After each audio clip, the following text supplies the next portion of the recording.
Halo, apa kabar semuanya? Dalam video ini, kami akan menjelaskan upaya preventif pelaku kasus kematian Angelin dari situs CNN Indonesia yang berjudul Polisi dalam Psikis Ibu Angkat Angelin, bahwa Kepala Divisi Humas Polda Bali, Kombes Heri Wianto, mengaku menerima laporan yang menyatakan ada kecenderungan psikologis Margriet yang sedikit bipolar. Terkadang ia memiliki kecenderungan yang keras kepada anak, tetapi juga bisa bersikap baik dan manis.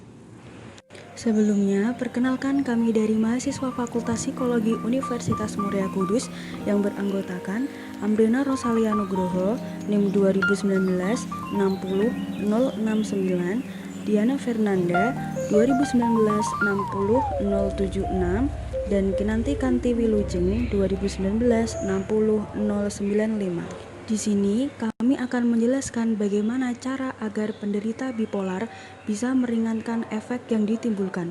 Berikut adalah penjelasan mengenai gangguan bipolar. Gangguan bipolar adalah gangguan mental yang ditandai dengan perubahan emosi yang drastis. Seseorang yang menderita bipolar dapat merasakan gejala mania atau sangat senang dan depresif atau sangat terpuruk. Gangguan bipolar umumnya ditandai dengan perubahan emosi yang drastis, seperti dari sangat percaya diri menjadi sangat sedih, dari percaya diri menjadi pesimis, dari bersemangat menjadi malas beraktivitas. Setiap fase emosi dapat berlangsung dalam hitungan minggu atau bulan. Bukan hanya pada orang dewasa, gangguan bipolar juga bisa terjadi pada anak-anak. Penyebab gangguan bipolar. Penyebab pasti terjadinya gangguan bipolar belum diketahui.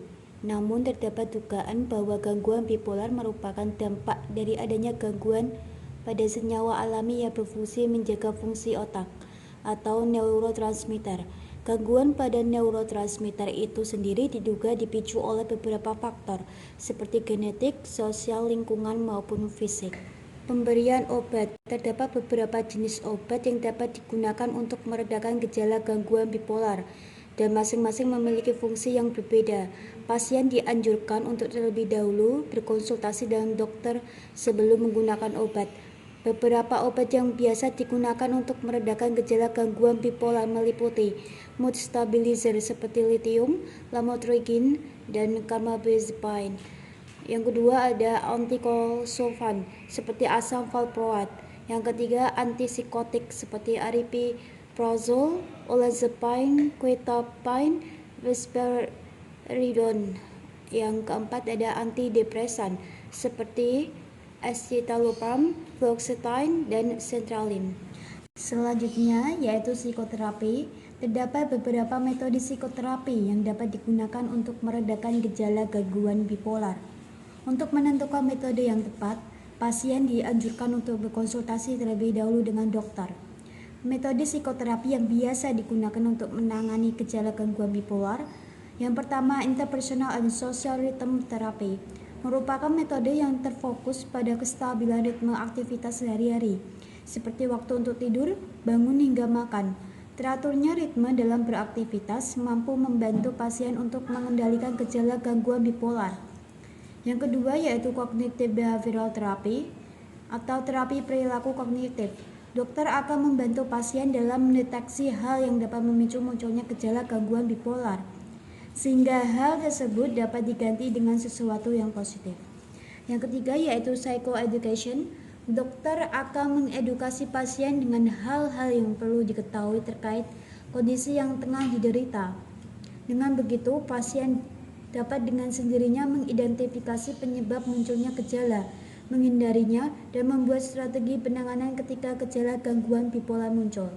Peran keluarga juga sangat dibutuhkan dalam kondisi ini. Berikutnya, pencegahan gangguan bipolar. Langkah pencegahan yang bisa dilakukan adalah dengan mengurangi efek dari bipolar, yaitu dengan memberikan terapi sesuai anjuran dokter. Kapan kita harus ke dokter? Kita harus berbicara dengan dokter jika gangguan bipolar menunjukkan tanda-tanda berikut ini. Yang pertama, memunculkan gejala periode mood yang terjadi dalam jangka panjang, memiliki pemikiran untuk bunuh diri, merasa agresif dan konfrontasional, dan kesulitan tidur dalam beberapa hari. Tidak ada salahnya untuk menghubungi dokter jika kita merasakan gejala-gejala seperti di atas. Penanganan yang tepat dapat mengurangi akibat yang ditimbulkan dari kondisi ini. Sekian upaya preventif pelaku kasus kematian Angelin dari kami.